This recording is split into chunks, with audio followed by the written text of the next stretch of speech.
What is the organization? What did you do? Yeah, my name is Aziz Taouri. I am from Beni Mellal region in Morocco, and I am a farmer by profession and civil society activist by passion. I have been involved in civil society for more than 20 years on how to help my community, help my region in whatever resources that I have. In the beginning started when I was involved with some Peace Corps volunteers who were based here in our region, and I want to really to be so grateful to the Peace Corps, to the U.S. Peace Corps mission in Morocco, and how they help really bring a lot of programs and projects that really empower women, youth, and societies. And more than that, they really contributed in bringing American people to Moroccan people in varieties of aspects. How did you get connected to the Peace Corps? So the first Peace Corps volunteer arrived in our community that was on 2004. And I met her, then we started working all together in small projects, like teaching English to the youth in our community, helping make health public improvement concept to the locals, and also help the youth get some soft skills and how to help them not only improve their personal career, but also their professional career. Where did you learn English? I learned English in the high school and at the university. Here? Yeah, here in Beni Mellal. They teach it to everybody? Yes. They speak English? No, not all the community members, but there are a lot of youth. But at that time, there was not as many people who speak English. Okay. And you said before that you were doing delegations, like there were students who were coming to Morocco, and then you were going to the States. And no, we were just hosting the universities. And that was like, especially when I got selected to have a fellowship with State Department in Seattle. And I had an opportunity on how to really see how the civil society operates in the state, and I tried on how to bring these skills and knowledge in my region, in my community, and I tried to connect the civil society in Morocco with the civil society in the States. Okay. And in the beginning, we started with some high school students, some of like university students, and also with some professionals, some teachers. And we developed the program, and it becomes like an annual programs where either university students or high school students or professionals.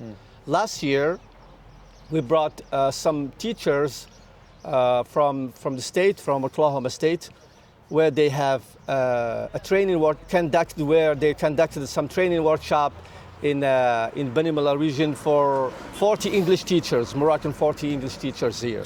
And they were really excited. And it was not about just the workshops. We also provided our U.S. guests with an opportunity of the homestay, where they stayed with some English teachers at homes and experience Moroccan culture and build connection and build friendship, which is much more powerful aspect in our program, is building connections and friendship between Moroccans and Americans. How have you been able to measure that? Like, are there youth that have left this community to go to America, or are there youth that have had opportunities to maybe do like an internship or something in America? Have you seen American students say, hey, I want to spend more time here in Morocco? Yes, I can measure the impact, especially when we see some of the youth, they get involved in some U.S. programs, like in internship and in some fellowship, some scholarship, because we provide them with some this kind of like informative sessions, and they kept contacting me on how to help them fill the application forms, and some of them they got some scholarship. Wow. And on the other side, I saw some Americans. They visited Morocco multiple times after the visits, Yeah. and also they kept in touch with some Moroccans via WhatsApp and via Facebook, Yeah. and they build friendship, and which is good. And I'm very happy to be involved in this kind of like contributing in creating a friendship between Moroccans and Americans. What's the most common question you get from university students when they come here?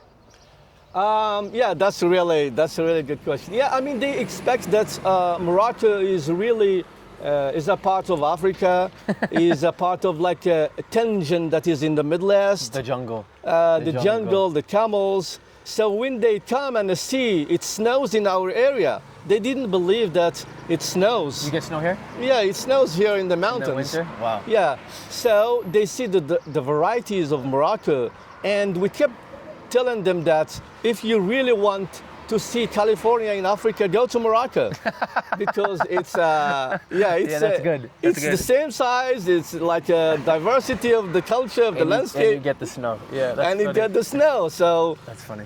and this is what makes my passion really strong, is on how to contribute in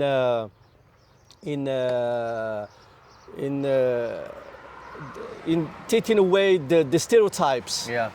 about countries, about people, Yes. and how to help people have the reality and the facts. So when the students, or when the U.S. professional came back to their homes, they did not only bring with them like pictures or memories. They also bring with them friendship, connections, the beauty of our culture also, and the hospitality of Morocco. And this is really what makes me work so hard on how to develop this kind of programs, and try to take it to the high level on how to really give an opportunity both to Moroccans and Americans on how to work together, and how to exchange ideas, explore cultural differences, build friendship. And this is the way that really to make the two peoples are connected. And this is why I see the civil society is not just a way to empower communities by projects and programs. It's also a genuine platform on how to bring connections and how to bring people all together. So it's kind of like a public diplomacy. It's not just Social entrepreneurship. yeah, it's kind of social entrepreneurship. Yeah. And I can see that we can build all together public diplomacy, people-to-people connection from the ground, from small villages, from just a simple meeting. And this is the way that we can all together build like a connected world. And yeah. So that's actually why I'm traveling, because like even in a place like this where maybe it's not as technological or modern or integrated as a place like Tel Aviv or New York or Oklahoma or wherever, all you need is like a human-to-human connection, which puts all of that to the side. No social media, no technology, whatever. You come here, I call it planting a seed. Like you want to put your feet on the ground. I believe like when it comes to talking about the world, you should go to the place that you want to talk about. Like you should go visit it. You should put your feet there. You should meet with the locals. You should see it. You should smell it. You should touch it. You should like that's how you actually build. In my opinion, that's why you are allowed to talk about this, because you're fluent in English. You've been to America. You've done business with them. You've brought Americans here. You send Moroccans there. That's like, in my opinion, prerequisites. It's like the base. It's like, it should be a requirement to be able to want to talk about different parts of the world. Him too. He's been to so many different places across the world, and there's a reason he has the perspective that he does. And now I'm doing it now, actually, because like I just turned 30, and I haven't done a lot of traveling that I want to do. This is why that's why I'm going to South Africa after this, literally just to explore the world I've always wanted to go to Africa since I was like 13. I think it's just one of the most fascinating places. But also because like these parts of the world don't have, you can't just go on to Instagram. Like, what is the name of this village again? How do you say the place? Benimilal region. Yeah, I can't just go on to Instagram and find people to speak to every day here. You know, it's just like. Yes. But I can do that in New York. Yes. Like that. It's so. I believe that's why when he told me you're coming to meet with somebody who's like doing, because I'm trying to bridge communities, also through the Jewish and non-Jewish communities across the world, and I think that going to places and speaking to people, I think, is number one. So. What you do is cool. What you do is very. Are you still doing it? Are you still? Yes. Yeah. Yeah. So you still go to the States? Yes. When's the next time you're going? I'm not sure, but I'm planning to go this year. Where do you want to go? What state? Yeah, I'm gonna go to Texas Again, yeah. again, and to Oklahoma, and to Seattle as well. Seattle. Seattle was my fellowship placement. Yeah. So whenever I'm in Seattle, I just want to keep up with my partners. Yeah. Sharing some stories and sharing some challenges, and this is the way that we can have. I agree. Yeah. I agree. Have you been to Boston? No. But when I was in the Peace Corps, I taught some students From Boston? from Boston. You should go. They told me that. It's a pretty city. Yes. So, so I'm very excited about what I'm Hi, really salam. doing. سلام السلام عليكم لاباس بخير بخير لا شكرا. Yeah, I'm really proud of what you are doing, Thank you. and I'm sure that you're gonna see intermediate impact and the long-term impact about that. I hope so. It's That's my goal. it's kind of planting the seeds, and I'm sure that because staying with the people, talking to them, feeling what they feel, hearing what they hear, this is a really powerful way on how to really to touch the hearts of the Impact. people. I agree. Yeah. I agree. He's doing, he has his travel agency and he's trying to bring people to Morocco. So it's kind of like the same idea. Like he brings me to Morocco. Now I can have my impact and then get other people to come to Morocco. And I already have it. And now I have somebody, it's like a web. Yes. And you just keep building, you keep adding more to the web. And then suddenly you zoom out. I'm 30. It's like my web is enormous. Yes. Like the web should never end. Never. The web doesn't have a ring around it. The web just continues, Yes. Like that's like the only way the web would end is if you knew every human on earth. That's the only way. Yes. That's the only, and that's impossible. So by definition, the web can't end because you can't meet every human on earth. Yes. That's how I Yes. look at it. Yeah. Sounds good. You have really strong vision about that. Yeah. Trying to do big things. Yeah. And Moulay Rashid also is a powerful asset. Yes, I've been watching him run the entire country since I've been here. Yeah.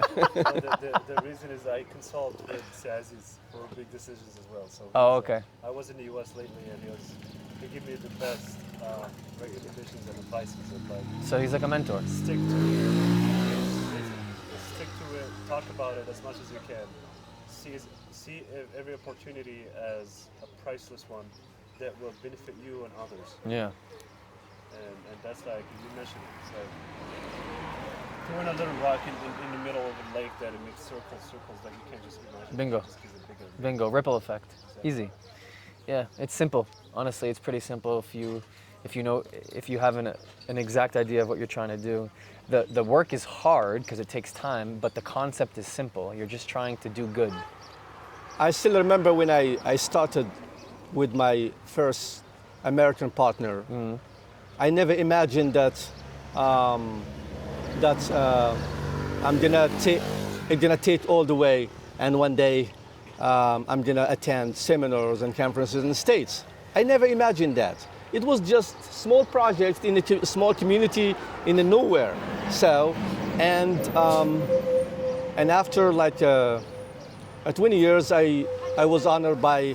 I got selected by State Department for an award in civil society. Wow. Which is, it gave me like a significant, I felt that I got heard, and the small thing that I started become great. Yes. And I know that when it's honored by State Department, it's something like it gave me much more Big powerful. recognition. Big Yeah, recognition. big recognition, and I'm so grateful Yeah. to the work that I've been doing, in intention or without intention. Yeah. That's amazing. Wow. How often does the bus come? Yeah, I think it's like in half an hour Every half an hour? or every 1 hour, because there are a bunch of them they pass by. Oh wow. Yeah, And this is how do they? This is the stop. Like it just knows to stop right yes, yeah, this is the stop. here. Oh wow. And how big is this village? How is this it? Like, are we in it? Villages. We are in the countryside. We're not where you live. Yes, I live in this village. It's just about like Oh, 10 okay. minutes walk from Okay. here. Yes, Okay. and in the countryside here, it's about more than 20 villages close to each other because it's an agriculture area, and most of us are farmers. So we live all together close to each other's, and we are well connected. We have electricity, we have water, we have Wi-Fi, we have internet. We are so grateful Wow. that we live here in our area. Wow. I was born and raised here. My Yeah. father was too. He was a farmer. Yes, I am the third generation. I love the soil. I love the plants. Yeah. Yes. He grew up on a farm. Yes, Yeah. I grew up in the farm. On a farm. Yeah. Is it what about being able to like sustain? From being a farmer out here to raising a family, money and everything. Is it sustainable? Is it something that the farmers here can be comfortable enough to raise a family, have kids, pay for rent? It became tough for like a decade, especially with the farmer with the small scales. So they got to have like other alternatives besides the farming, because everything becomes expensive and farming becomes like a challenging with the climate change. Yeah. So I would recommend smallholder farmers to do other businesses Yeah. so that they can balance. Yeah. And this is the way that I have a small business, and I have also farming and do different things so that I would not be affected by world challenges. And Are the people that come here mostly from the villages, or do you get random people that pull over? some of them random because I am in the main road. My Yeah, business in the main that's road. smart. But the majority, they are from just. So you know everyone that comes here, basically. Yes. Yes. And what is this? What is it? What are you selling? What's the business? I'm selling tea Yes. and also Moroccan some standard. Moroccan tea. This is the tea. This is the traditional tea. Yes. Yes. Yeah. And some cookies and some sandwiches for people and some milk, Where do your products come from? local. Okay, so you have For the milk and sour milk, just local. and you have a vendor. They bring you Yes. every week. Yes. Yeah. Ecolinko Travel is the agency that brought me to Morocco, and they have an exclusive offer for the first 20 people to contact them in the description of this video. Will get their first week 50% off their on-the-ground experience in Morocco. You have just seen the vlogs and my experience of my delegation here in Morocco. This agency, run by Rashid Montassir, a dear friend of mine who has been around the world, to the United States, to Europe, to Israel, fluent in English, is the only eco-friendly travel agency that is doing what they are doing to bridge the communities of the diaspora. So please go into the description of this video, contact him directly via email, social media, however you want. The first 20 people get this exclusive offer. My mission is for you now to come to Morocco and experience what I did.